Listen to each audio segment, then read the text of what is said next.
Good morning, everyone.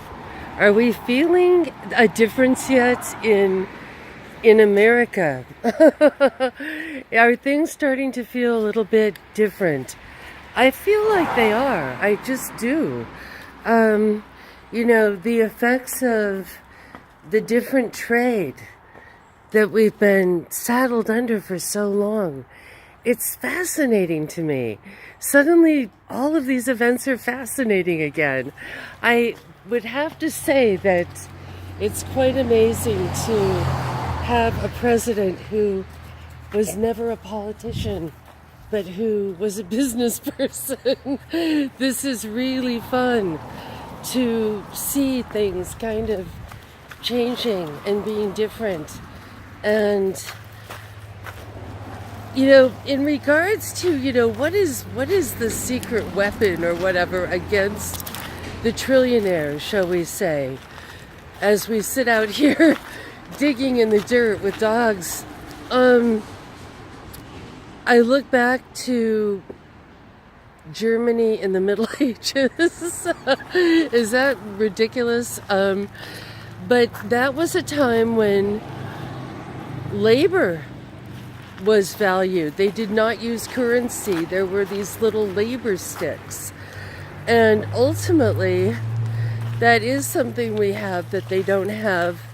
I think still, we're not like fully roboticized yet.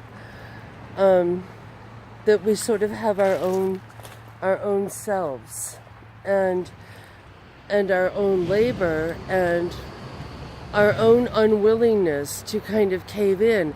I think a lot of people do cave in.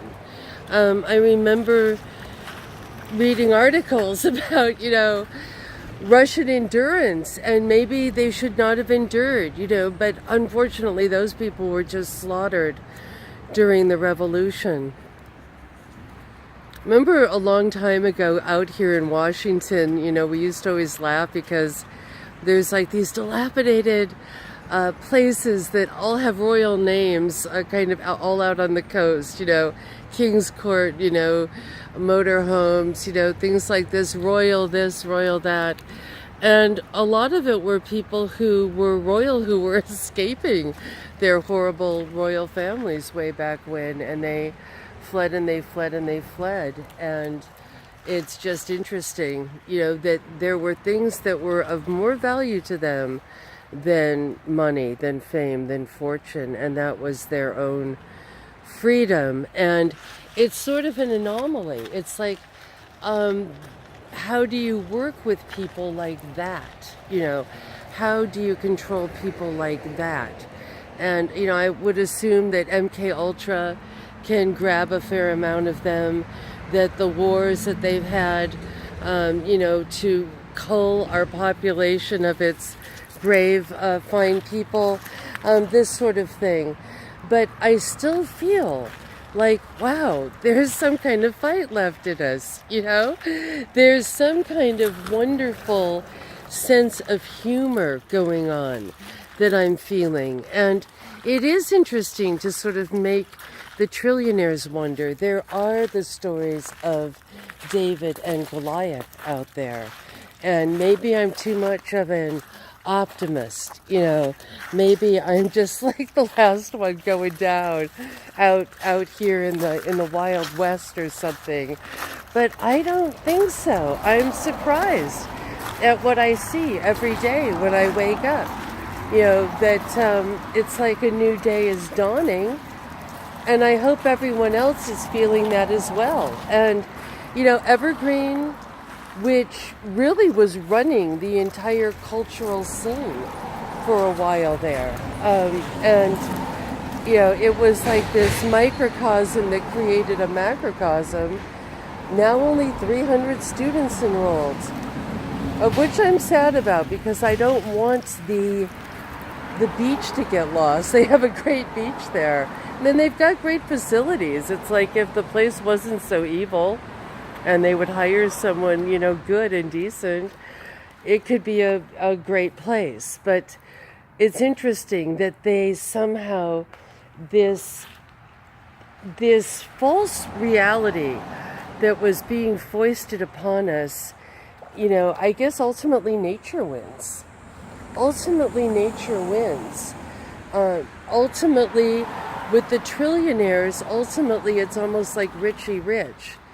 There's a point where they can amass a huge amount of gold and have it in underground London bunkers. But in the end, in the very end, it's truly labor that matters. It's truly the spirit of freedom that matters.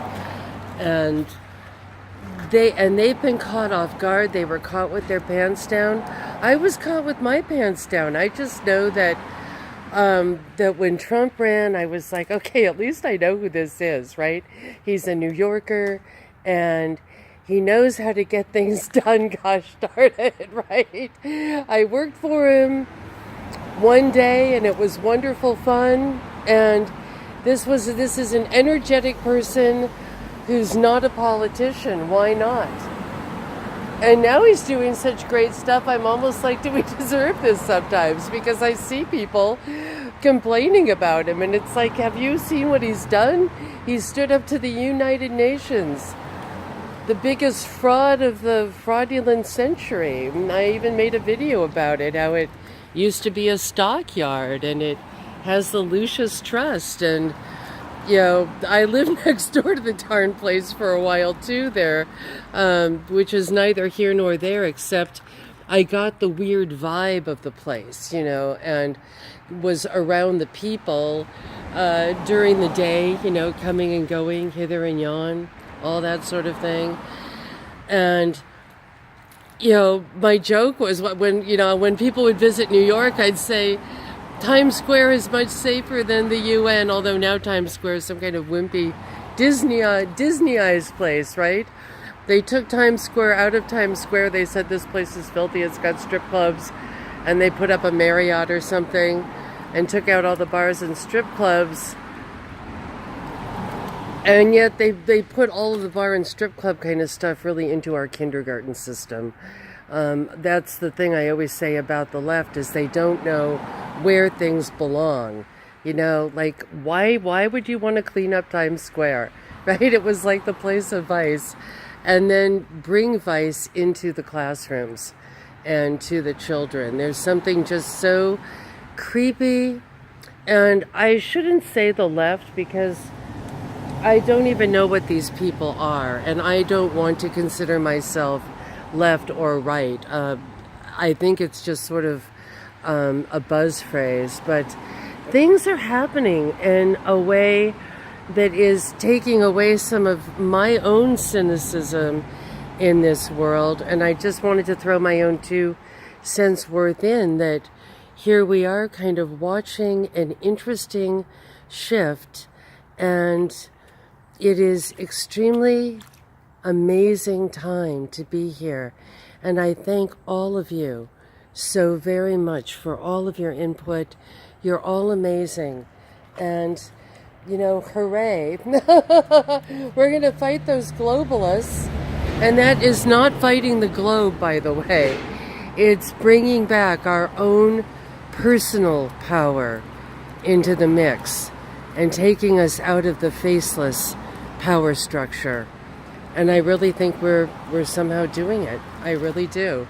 Tell me if you think I'm a nut. Much love. Bye.